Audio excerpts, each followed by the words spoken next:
Mateus capítulo 25, versículo 34. Se vocês pudessem abrir nas suas Bíblias. Aqueles que ainda não encontraram, eu vou ler para vocês. Então dirá o rei aos que estiveram à sua direita: vinde, benditos do meu Pai, entrai na posse do reino que vos está preparado desde a fundação do mundo.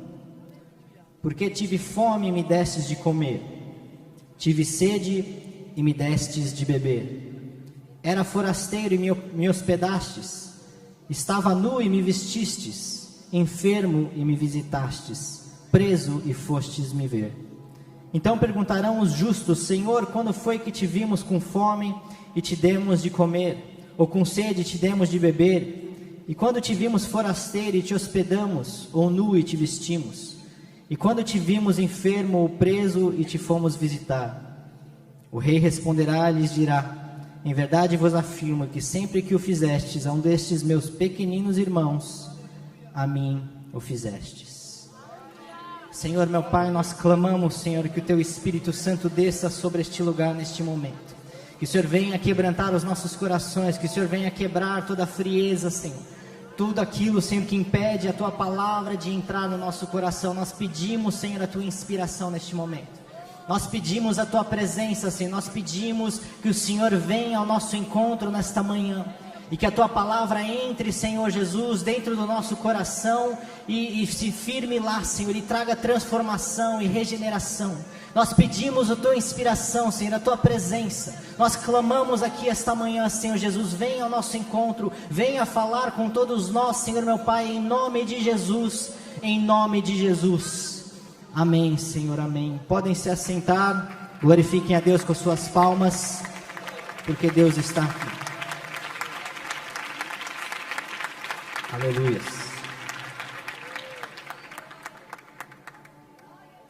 Essa passagem, lendo ela uma primeira vez, às vezes pode parecer muito simples, pode parecer muito óbvia, mas eu confesso a vocês que eu tive que ler ela algumas vezes. Tive que ler um pouco antes desses versículos, um pouco depois. Tive que pegar todo o contexto do que estava sendo dito ali para que eu entendesse de fato o que essa passagem está nos falando. Isso é Jesus falando aos seus discípulos. Jesus, ele falava em parábolas, e o próprio Jesus disse que em parábolas ele falava para que os filhos de Deus entendessem, e aqueles que não eram filhos jamais entenderiam.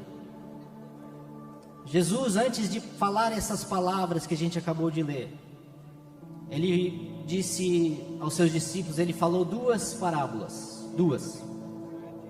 A primeira parábola, ele falou sobre as 10 virgens, 5 das quais eram prudentes, eram zelosas, 5 das quais foram ao encontro ao noivo, que nós sabemos que é Cristo, e as virgens representam a igreja, representam pessoas.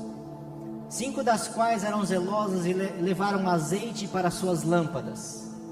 As outras 5 esqueceram de levar azeite, não prestaram atenção nisso, não levaram azeite para suas lâmpadas, e as 10 foram ao encontro do noivo, 5 com azeite, 5 sem. E chegou um certo momento que, sem esperar, um momento inesperado, ouve-se uma voz, ouve-se que o noivo está a caminho. As 5 que haviam levado azeite estavam preparadas, acenderam as suas lâmpadas, queimaram aquele azeite, a chama estava acesa e foram ao encontro do noivo. As 5 que não haviam levado azeite, não estavam preparadas e não conseguiram acender as suas lâmpadas, pediram ajuda, pediram azeite daquelas 5 que haviam levado azeite, e elas não tinham para todo mundo, e falaram: não, vai comprar o azeite. À medida que essas 5 que tinham azeite foram ao encontro do noivo, as 5 que não tinham foram comprar azeite. E nesse momento se fechou a porta. As 5 que eram zelosas, que haviam levado o azeite, foram com o noivo, a porta se fechou, e as 5 que não haviam levado azeite ficaram de fora. Isso é uma parábola. É uma história que representa uma verdade. Nós sabemos que Jesus estava falando sobre a salvação. Nós sabemos que Jesus estava falando sobre estar preparado para o momento da segunda vinda de Cristo. A segunda parábola, ela já é um pouco mais fácil de entender. É sobre os talentos. Um senhor que representa Cristo foi se ausentar, foi sair de um certo lugar e chamou 3 servos. A um deu 5 talentos, ao segundo deu 2 talentos e ao terceiro deu 1 talento. Nós sabemos que isso são dons, são capacitações que Deus nos entrega. O que tinha 5 talentos, ele foi negociar e trabalhou em cima daquilo e angariou mais 5 talentos, tendo no final 10. O que tinha 2 talentos fez a mesma coisa, angariou, trabalhou em cima, trabalhou duro, fez dar frutos e angariou mais 2 talentos, tendo 4 no total. O que tinha 1 talento ficou com medo. O que tinha 1 talento não fez absolutamente nada, pegou o seu talento e o enterrou. E na volta do Senhor, o Senhor veio e conversou com o primeiro servo. Bem-aventurado, parabéns, você pegou os 5 talentos que eu te dei, produziu mais 5, glória a Deus por isso. Chamou o segundo servo, legal, você pegou os 2 talentos, trabalhou em cima, desenvolveu mais 2. E chegou no último servo e falou: o que você fez com o seu talento? Enterrou. Ah, Senhor, eu fiquei com medo. Ah, Senhor, eu não soube trabalhar, eu fiquei com medo de perder aquele talento e enterrei. E no final da parábola, o Senhor pegou esse único talento que o servo tinha recebido e deu àquele que tinha angariado para 10 talentos. E no final da parábola, o servo que não trabalhou em cima dos seus talentos, o servo que enterrou o seu talento, ele foi lançado nas trevas exteriores, onde nas exatas palavras da Bíblia diz que haverá pranto e ranger dos dentes. São parábolas, são representações de uma realidade espiritual. E essas 2 parábolas, antes dessas palavras que nós lemos de Jesus, elas nos trazem todo o contexto. Jesus está falando sobre salvação. Jesus está falando sobre o céu, sobre a vida após a morte física. Está falando sobre o reino de Deus. E nessas passagens que nós lemos aqui, nós lemos que Jesus está falando sobre caridade, sobre ajudar o próximo. Quando tive fome, me deste de comer. Quando tive sede, me deste de beber. E ele está completamente relacionando essas boas obras de caridade, ele está relacionando esta assistência ao próximo, ao necessitado, aquele que está precisando de ajuda, à salvação. E se nós estamos falando sobre salvação, e o Evangelho, ele, apesar de ser muito simples, em alguns aspectos ele é muito complexo de se entender. Porque como é que nós vamos entender completamente na nossa mente humana, limitada, um Deus que é infinito? E salvação, a doutrina da soteriologia, é uma das questões mais difíceis de se entender. E como é que nós vamos entender essa passagem? Diante de um contexto das parábolas, das virgens, dos talentos, da caridade e salvação. Quando eu que conheço um pouco a cultura americana, quando uma pessoa vai para uma corte, vai testemunhar, vai falar alguns relatos, a corte americana exige que ele jure para que ele conte a verdade, não a mentira, toda a verdade, toda, sem se contar parte dela, está errado, e nada além da verdade. Então ele não pode nem tirar nem acrescentar, e tem que ser verdadeiro em toda a sua palavra. E é dessa forma como eu olho para a Bíblia Sagrada, a palavra de Deus. É dessa forma como nós podemos começar a entender alguns textos de difícil compreensão como esse. Porque a palavra de Deus é a verdade. A palavra de Deus é a única verdade. Nós vivemos num mundo de relativismo, onde tudo depende de um ponto de vista, e nós hoje, como sociedade, estamos tendo dificuldade em discernir o que é certo, o que é errado, o que é mentira, o que é verdade. Mas esta manhã nós estamos lendo da pura verdade, a única verdade absoluta, a palavra de Deus. E a própria Bíblia nos diz que conhecereis a verdade e a verdade vos libertará. Isso é a palavra de Deus, é a verdade absoluta, é aquilo que engaria a nossa vida, é aquilo que nos traz libertação.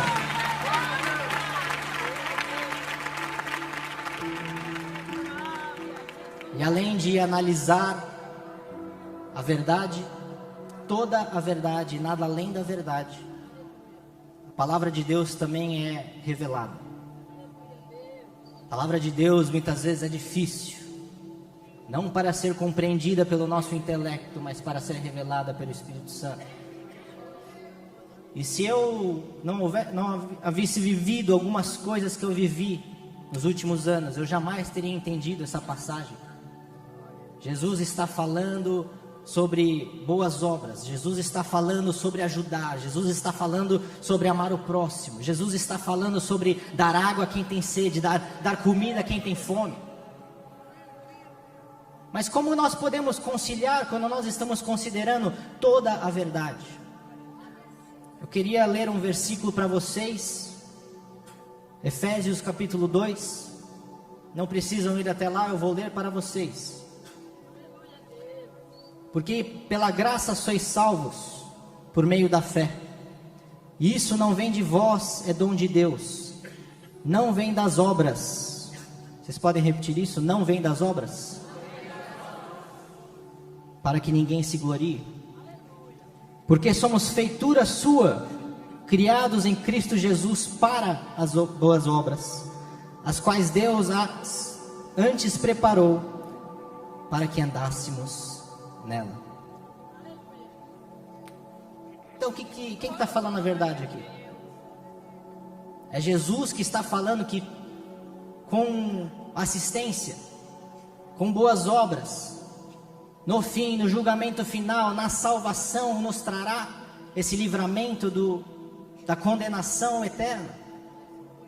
Ou em Efésios, essa carta escrita por Paulo, que na minha humilde opinião é um dos caras mais tretas da Bíblia, um cara espetacular, uma revelação que ele recebeu de Deus incrível. E ele está falando aqui claramente que não é pelas obras, ele está falando aqui claramente que é pela graça de Deus. Como que a gente concilia esses dois versículos, essas duas passagens? Como que a gente concilia o que Jesus está falando sobre assistência social, sobre amar o próximo, sobre trazer comida a quem tem fome, trazer água a quem tem sede, e o que o Paulo está falando sobre a graça? Não é pelas obras, não é pelas obras, não é pelas obras. Como que a gente entende isso? Como que a gente faz sentido de uma palavra aqui que para nosso intelecto parece ser completamente oposta uma à outra, parece ser contradizente? Afinal, é pelas obras ou é pela graça? É pelas obras ou é pela graça, igreja? Então como nós fazemos sentido disso tudo? Pela inspiração do Espírito Santo, pelo direcionamento na nossa vida. Eu só estou aqui essa manhã porque um dia a graça me encontrou.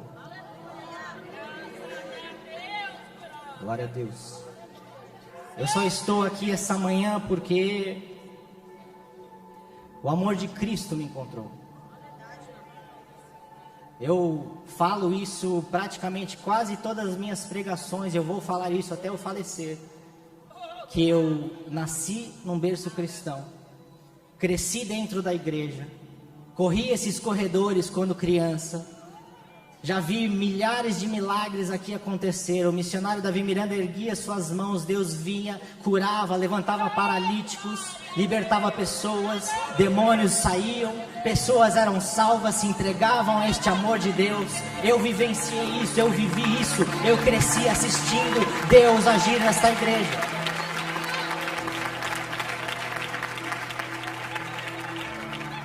Cresci ouvindo meu pai pregar a palavra de Deus.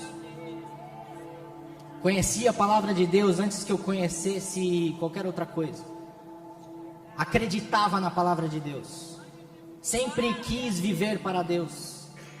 Sempre acreditei em tudo que está sendo feito aqui. Sempre acreditei nesta igreja. Sempre acreditei na igreja de Cristo. A palavra de Deus moldou quem eu era. Mas por 24 a 25 anos eu vivi nessa igreja. Eu conhecia a religião.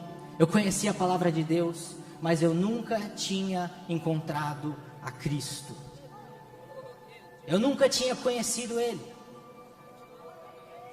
E esse foi um momento marcante da minha vida, um momento que me transformou da água para o vinho. Para aqueles que me conhecem bem, desde criança o meu sonho de vida era ser jogador de futebol. E corria atrás dos meus sonhos, e buscava, e jogava, e tentei, e nada. E buscava também viver a palavra de Deus, buscava seguir os ensinamentos que me foram como mãe e pai. Mas foi somente aos 24 anos de idade, de 24 para 25 anos, que foi um momento que Deus estendeu as mãos e Ele parou tudo. Parou absolutamente tudo. Parei de trabalhar, já havia me formado. Chegou um momento que Deus parou tudo e ficou lá, observando. Um momento que eu entrei em crise, entrei em espiral. Qual que era o meu futuro? O que eu ia de fazer? Meu sonho de jogar futebol já estava destruído. Já não tinha mais chance, já não tinha mais esperança, já não sabia mais para onde ir, qual era o caminho de vida, qual era a decisão que eu ia tomar.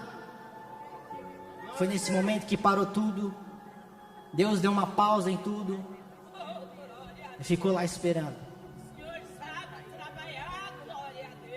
Nesse momento, tudo aquilo que eu conhecia, toda a palavra de Deus que eu já havia conhecido, todos os milagres e maravilhas que eu já tinha visto, presenciado, todos os momentos que Deus já tinha estado comigo, me veio à cabeça. Comecei a refletir, comecei a raciocinar. E foi nesse momento que aquilo que eu acreditava, aquilo que era do meu intelecto, aquilo que era do meu conhecimento mental, começou a se transformar em fé. Começou a se transformar em atitudes, começou a se transformar em ações. Comecei a entrar na madrugada e orar a Deus. Comecei a buscar a sua face, comecei a falar, não, se eu acredito nisso aqui, se eu entendi o Evangelho, se a minha vida não faz sentido no momento, se eu sinto um vazio no meu ser, eu sei a quem ir, eu sei aonde eu vou encontrar essa resposta. Entrei em oração, comecei a buscar a Deus, e Deus se revelou a mim, a sua graça foi derramada, e eu fui salvo pelo amor e pela graça de Deus.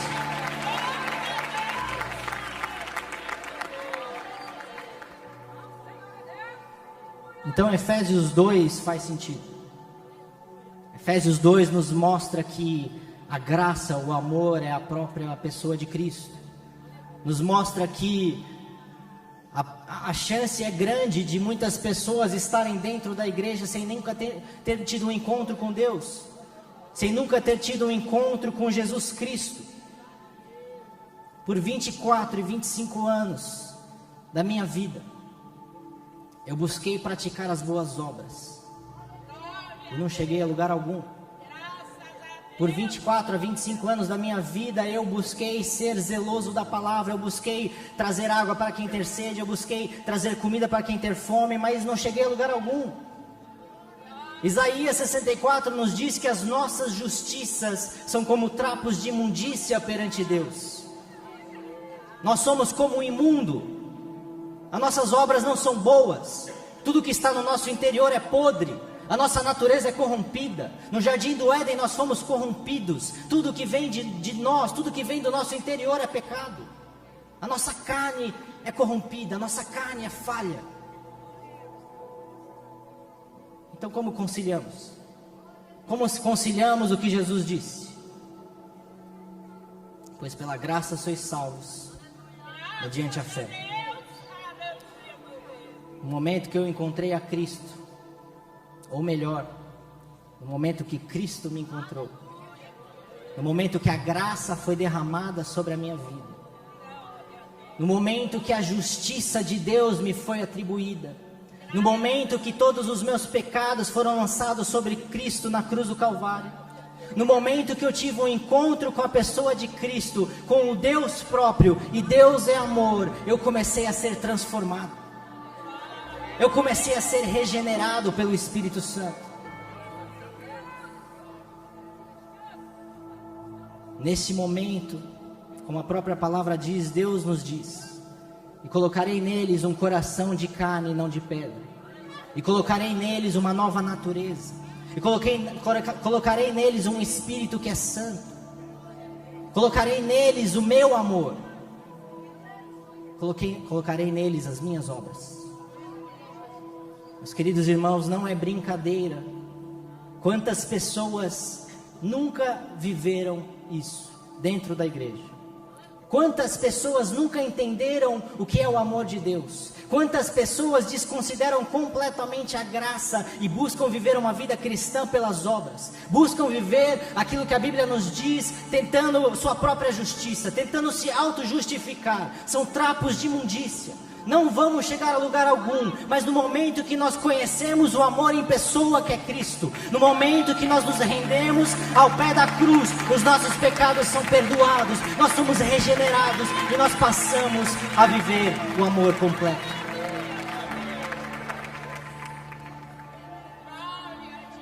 Paulo nos diz que é o amor de Cristo nos constrange. Nos constrange. Se você acha que o amor de Deus é grande, se você acha que a graça de Deus é boa, pense de novo, porque é muito melhor. É muito melhor.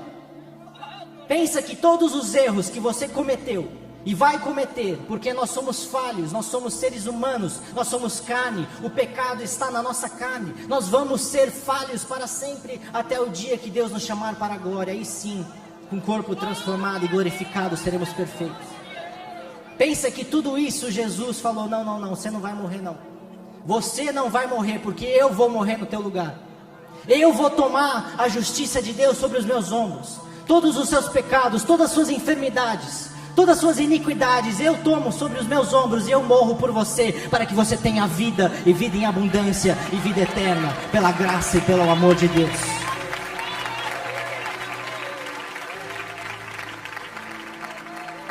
E quando nós nos deparamos com esse amor, quando nós nos deparamos com essa graça, quando nós recebemos o Espírito Santo de Deus, isso nos constrange.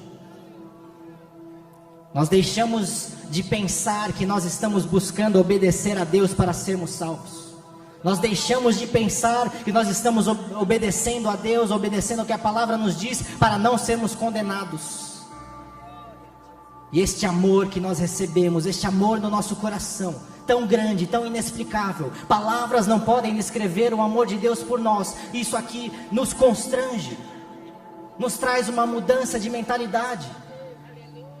Você começa a perceber que Deus não é esse carrasco que muitos dizem. Deus não é esse Deus que quer nos punir. Deus é um Deus que não veio trazer condenação ao mundo. Não, muito pelo contrário. Em João 3,16 Deus diz que Deus amou o mundo de tal maneira que entregou o seu Filho unigênito para morrer por todo aquele que nele crê, para que não pereça, mas que tenha vida eterna. Isso é o amor de Deus. Essa é a graça que nos salva. É pela graça que somos salvos.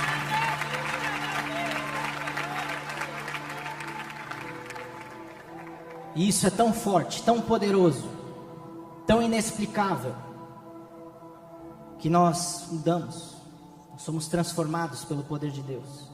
Porque pela nossa própria força, pelas nossas próprias obras, nós não conseguimos ter essa mudança. Isso é o que Jesus diz lá em João 3,3, a não ser que alguém nasça de novo, não pode entrar no reino de Deus.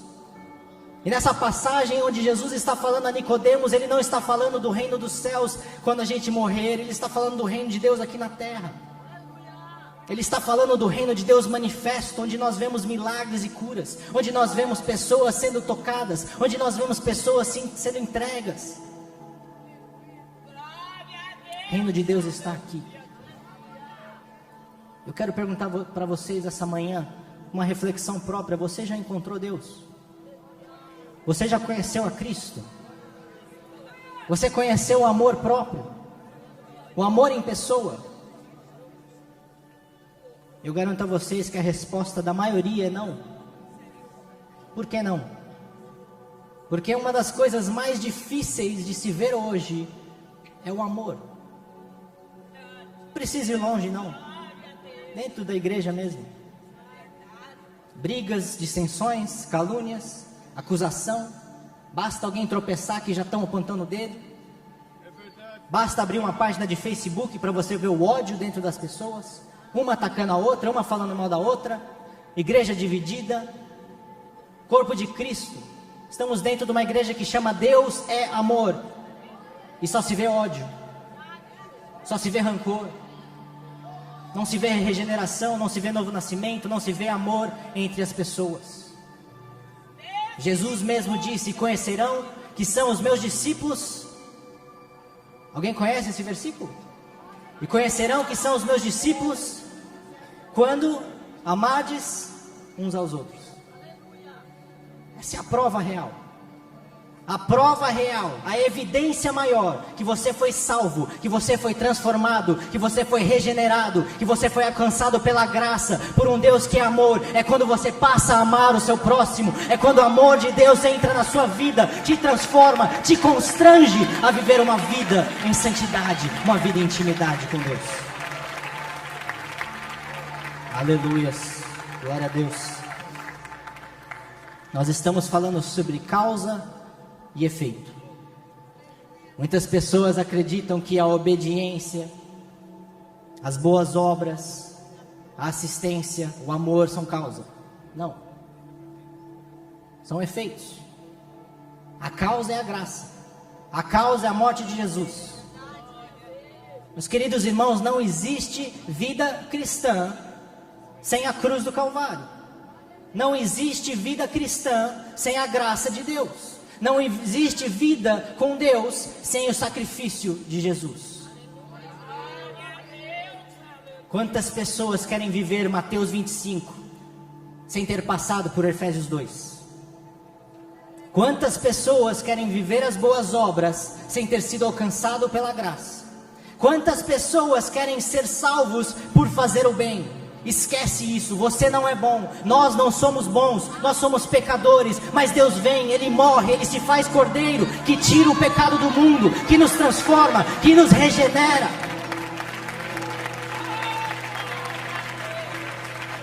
Aleluia. Glória a Deus. E essa inversão, essa falta de conhecimento, a própria palavra nos diz: o meu povo perece por falta de conhecimento. Acaba não fazendo sentido. Estava conversando com uma pessoa muito próxima. Essa pessoa conhece a palavra, conhece o evangelho, não tem vivido uma vida com Deus, não tem vivido uma vida em arrependimento. Eu comecei a conversar com essa pessoa. Eu falei: por que você não está na igreja? Por que você não está vivendo para Cristo? Sem julgamento, conversando com ela, trocando experiências, conhecendo ela melhor. E ela chegou e falou: eu não consigo obedecer, eu não consigo deixar os meus pecados, eu não consigo deixar de pecar. Dá para entender isso? É a mesma coisa que falar: por que você não vai para o hospital, você está doente? Não, eu preciso ficar melhor primeiro para depois ir para o hospital. Eu preciso ser curado para depois ir para o hospital. Meus queridos irmãos, nós não deixamos de pecar para nos aproximarmos de Deus. Nós aproximamos de Deus, que é a fonte de toda a santidade, que é a fonte de todo o perdão, que é a fonte de todo amor, para deixarmos de pecar. Quantas pessoas querem viver as boas obras pelas suas próprias forças, querem deixar de pecar para aí sim se entregar a Deus? Comigo foi ao contrário. A Bíblia nos diz ao contrário. Quando eu comecei a falar com essa pessoa, eu falei: mas exatamente pelo fato de nós sermos pecadores que nós precisamos chegar à cruz de Cristo. É exatamente porque tudo que vem de nós é pecado que nós temos que aceitar essa graça de Deus, que nós temos que ser transformados, regenerados, renovados. À medida que eu fui falando, eu estava num restaurante com essa pessoa, começou a chorar.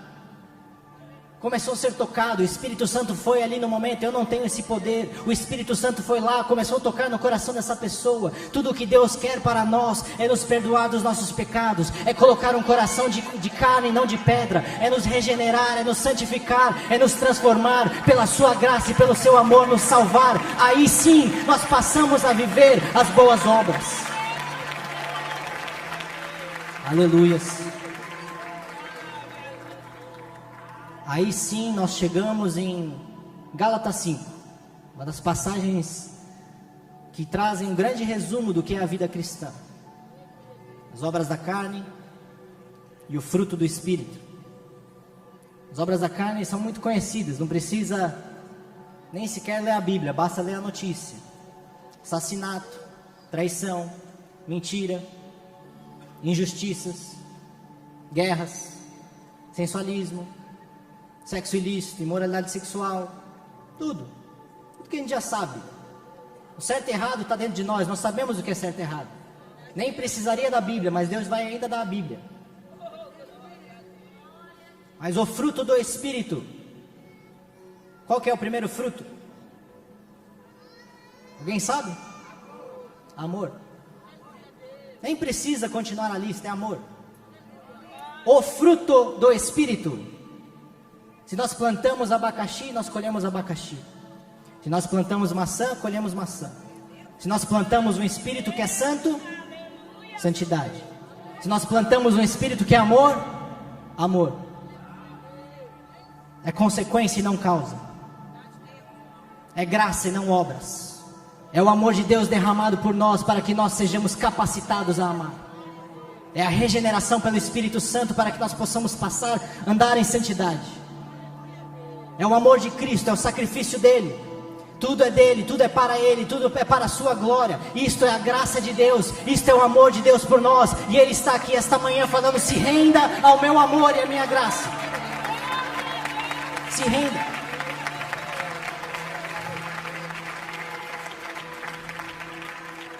Aleluia. Então, se não é por obras, se é somente pela graça, o que devemos fazer? O que iremos fazer? Bom, já perguntaram isso para Jesus, mais de 2000 anos atrás. Mestre, o que vamos fazer para sermos salvos? Credes e será salvo. Pois pela graça sois salvos mediante a fé. E o que é fé? Fé é acreditar e tomar ações, tomar decisões, ter uma postura. Fé foi o que eu tive aos 25 anos de idade, até mesmo a minha fé foi Deus que deu. É graça pura, é o amor de Deus puro, é a obra de Jesus pura. Nós não somos bons, nós não somos santos, nós não somos dignos, mas ainda assim Deus chega e fala: não, o meu filho morrerá no seu lugar, o meu filho te ama, eu te amo, você, os seus pecados estão perdoados, toda a minha justiça eu atribuo a você, você está salvo e regenerado pelo Espírito Santo de Deus. E o que a fé gera? A fé gera arrependimento. Jesus pregou isso durante todo o seu tempo na terra. Arrependei-vos, pois é chegado o reino de Deus. Arrependei-vos, pois. O que é arrependimento? Muitas vezes a gente confunde arrependimento com remorso. Muitas vezes a gente confunde arrependimento com um sentimento de tristeza por termos errado. Não, arrependimento não é isso. A palavra original no grego é metanoia. Meta, além. Noia, mente. Além da mente. O que é metanoia? O que é arrependimento? O que é o arrependimento verdadeiro, que é a única coisa que nós precisamos fazer para sermos salvos? O que é metanoia? Um dos versículos mais incríveis que eu vejo na Bíblia Sagrada é Romanos 12:2. Sejam transformados pela renovação da vossa mente. A metanoia é expandir a nossa mente, conforme a Bíblia Sagrada nos diz. A metanoia é pensarmos diferente, é ter uma mudança de mentalidade. A metanoia, o arrependimento verdadeiro, aquilo que nos traz essa graça, essa salvação de Deus, é olhar para a Bíblia como um espelho. Mas como assim? A Bíblia é um espelho. Tem um ditado que diz, eu não lembro quem falou isso, mas eu acho muito verdade e até engraçado. Já li a Bíblia e encontrei vários erros, todos neles em mim.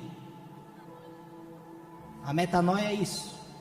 O arrependimento é isso, é nós lermos o que a Bíblia diz, vermos que nós não somos enquadrados naquilo, nós somos muito fora do que a Bíblia diz, muito fora da nossa natureza original do Jardim do Éden, muito longe de sermos perfeitos, pecadores e falhos. Reconhecer isso e nos achegarmos à cruz. Falar: Senhor, eu não sou nada disso aqui. Senhor, eu não sou digno. Senhor, eu não sou merecedor. Senhor, eu sou falho. Senhor, o pecado está em mim. Senhor, eu não sou digno. A Bíblia diz que Deus dá graça ao humilde, os pobres de espíritos, humildes de coração, e resiste aos soberbos. E resiste àqueles que acham que vão ser salvos pelas suas obras. E resiste àqueles que acham que são diferentes de todo mundo. Não. A Bíblia diz que todos pecaram e carecem da glória de Deus. Todos pecaram. Não existe um santo, a não ser o Cordeiro de Deus que tira o pecado do mundo, nosso Salvador Jesus Cristo. Isso é a graça. Isso é o amor de Deus. Isso é salvação.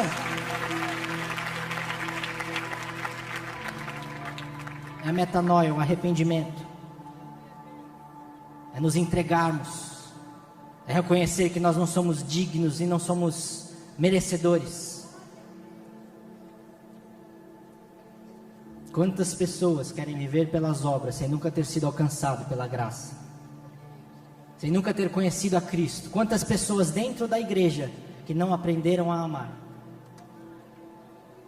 Mas aí, diante disso tudo, diante de todo o contexto bíblico, diante de toda a verdade, nada além da verdade, nós voltamos ao texto original, Mateus 25.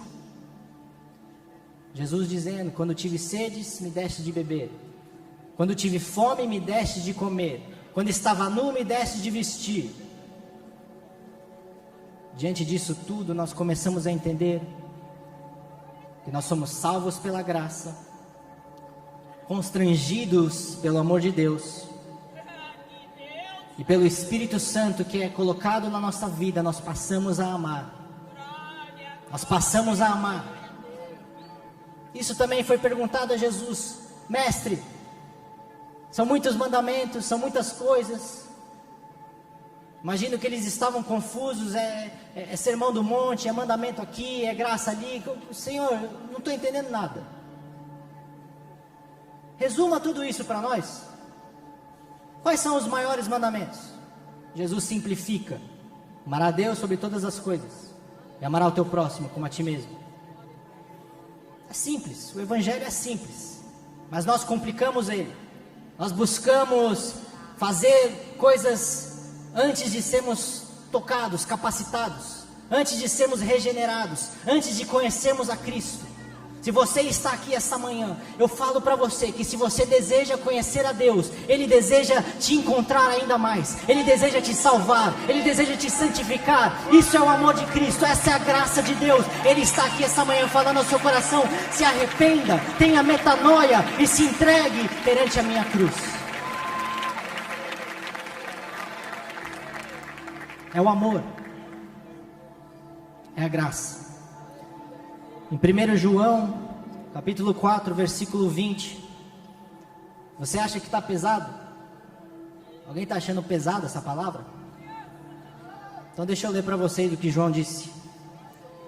Se alguém diz: eu amo a Deus e odeio o seu irmão, é mentiroso. Pois quem não ama o seu irmão, ao qual viu, não pode amar a Deus a quem não viu. E dele temos este mandamento, que quem ama a Deus, ame também o seu irmão.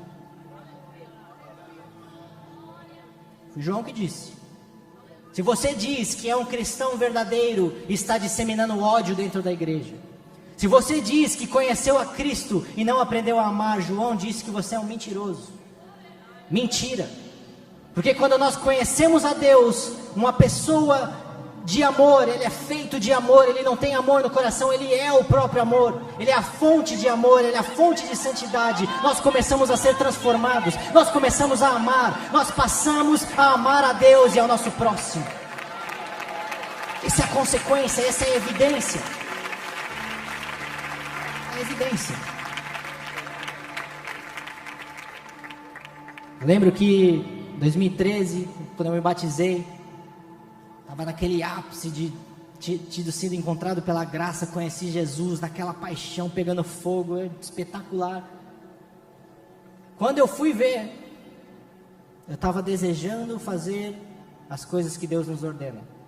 Quando eu fui perceber, eu lembro que teve um culto, os cultos de terça-feira, alguém já foi nesses cultos de terça-feira do pastor Lorival?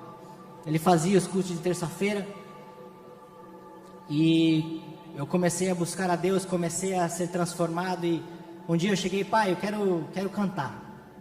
Olha as ideias. Quando eu era criança eu cantava, né, direto, eu navegarei, sempre o mesmo hino. Mas cantar nunca foi o meu chamado. Mas eu estava face a face com Deus, que é amor, e me levou a amar a sua palavra, me levou a amar o seu reino. E eu não sabia o que fazer na época e decidi cantar. Eu lembro que meu pai me chamou à frente e minhas pernas tremiam assim, aquele medo. Cheguei lá, tudo desafinado. Se em teu viver existe um vazio. Comecei a cantar. E não foi a qualidade do meu louvor, não foi o quão bom eu era cantando, aliás, muito pelo contrário, não era bom, não sou bom até hoje, gostaria muito de ter tido esse dom, mas não foi o que Deus queria para mim. Mas eu estava ali porque eu tinha encontrado o amor. Eu estava ali porque o amor foi depositado na minha vida. E naquele momento, em um ato de adoração, eu amei a Deus com o meu louvor. Eu amei o reino de Deus. Eu passei a amar porque Ele me capacitou, porque Sua graça me encontrou, porque eu fui santificado, justificado pelo sacrifício de Cristo. Isso é o amor e a graça de Deus nas nossas vidas. Aleluia.